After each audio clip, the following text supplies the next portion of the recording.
राहुल गांधी हरियाणा में कांग्रेस की गुटबाजी को दूर करने के लिए और संगठन के विस्तार के लिए खुद हरियाणा आ रहे हैं। लेकिन हरियाणा आने से पहले ही राहुल गांधी भाजपा नेताओं के निशाने पर आ गए।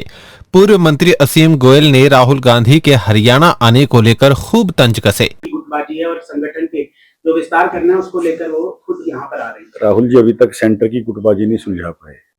वो आज तक खड़गे जी को तो पूर्ण अध्यक्ष का दर्जा नहीं दे पाए।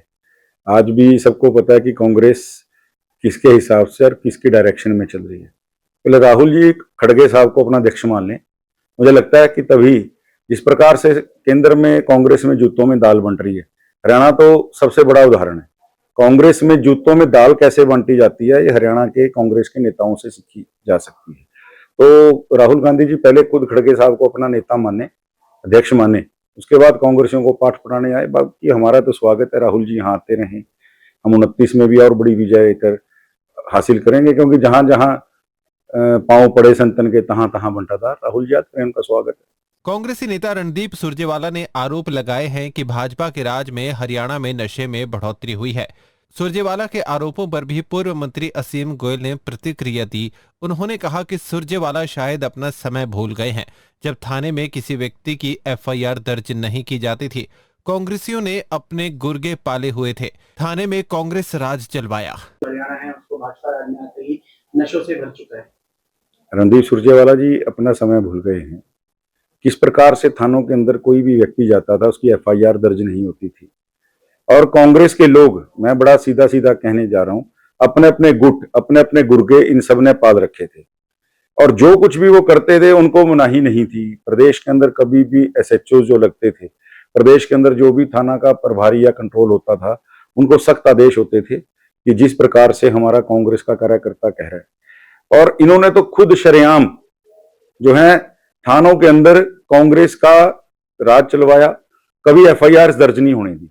हमारे यहाँ पहली बार माननीय मनोहर लाल जी ने पारदर्शिता करते हुए हरियाणा में 0 एफआईआर की प्रथा की, और महिलाओं के नाते उनको एक आत्मविश्वास दिया, पहली बार महिला थाने खोल के, कि आप जो है अपनी शिकायत को, अपनी जो दिक्कत आपके साथ हुई है उसको दर्ज कराएं। इसलिए हमारे यहाँ एफआईआर ज्यादा बढ़ी हैं, लेकिन क्राइम बढ़ा है। मैं इस बात से बिल्कुल ताल्लुक नहीं रखता। लोगों के अंदर सरकार के प्रति विश्वास बढ़ा है कि हमारा आज शिकायत होगी तो उसका निवारण होगा। माननीय मुख्यमंत्री नायब जी ने जिस प्रकार से अधिकारियों को लगातार आदेश दिए हैं कि आप लगातार 2 घंटे समाधान शिविर लगा के, किसी स्तर का कोई अधिकारी हो, आज अपनी जिम्मेवारी से जवाब, जनता से वो जवाबदारी से मुंह नहीं चुरा सकता। तो सुरजेवाला साहब तो देखिए प्रवक्ता हैं, अब अपनी उस नौकरी को बचाए रखने के लिए इनको कुछ तो कहना पड़ेगा ही, इसलिए वो कह रहे हैं। केंद्र सरकार ने किसानों को खुशखबरी देते हुए कई फसलों की एमएसपी बढ़ाने का ऐलान किया है। केंद्र के इस फैसले पर प्रतिक्रिया देते हुए पूर्व मंत्री ने कहा कि पीएम मोदी ने स्पष्ट कहा था कि ये सरकार GYAN यानी गरीब, युवा, अन्नदाता और नारी को समर्पित होगी। लेकिन विपक्षी अपने हितों के लिए हमेशा भ्रामक प्रचार ही करते आए हैं। देखिए, हम पहले दिन से कहते आए, और आदरणीय मोदी जी ने तो इस बार भी स्पष्ट किया, ये मेरी सरकार ज्ञान को समर्पित होगी। जो नई सरकार बनी, गरीब, युवा, अन्नदाता और नारी, ये फोकस के अंदर है। और ज्ञान के नाते उस अन्नदाता को जितनी सुविधाएं, मैं बड़े दावे के साथ ये बात कहता हूं, केंद्र सरकार जो सुविधाएं दे रही है, जिन जिन प्रदेशों में भाजपा की सरकार है, एनडीए की सरकार है, वहां वहां हमारे किसान साथियों तक वो सारी सुविधाएं पहुंच रही हैं।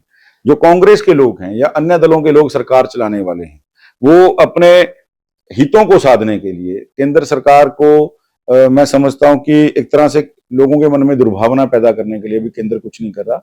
केवल इसलिए किसान भाइयों तक सुविधाएं नहीं पहुंचा रही। हमारे पड़ोस के राज्य, उनकी जो मंत्री नहीं बनी थी, वो चुटकी अमरिंदर सिंह जी को चैलेंज करते थे ऐसे कि अमरिंदर जी कुर्सी से उतर जाइए, हमारी सरकार आएगी, 2 मिनट में पहला हम एमएसपी का कानून बना के देंगे। आज वो चुटकियां कहाँ चलेगी साहब, पूरी सरकार चुटकियां।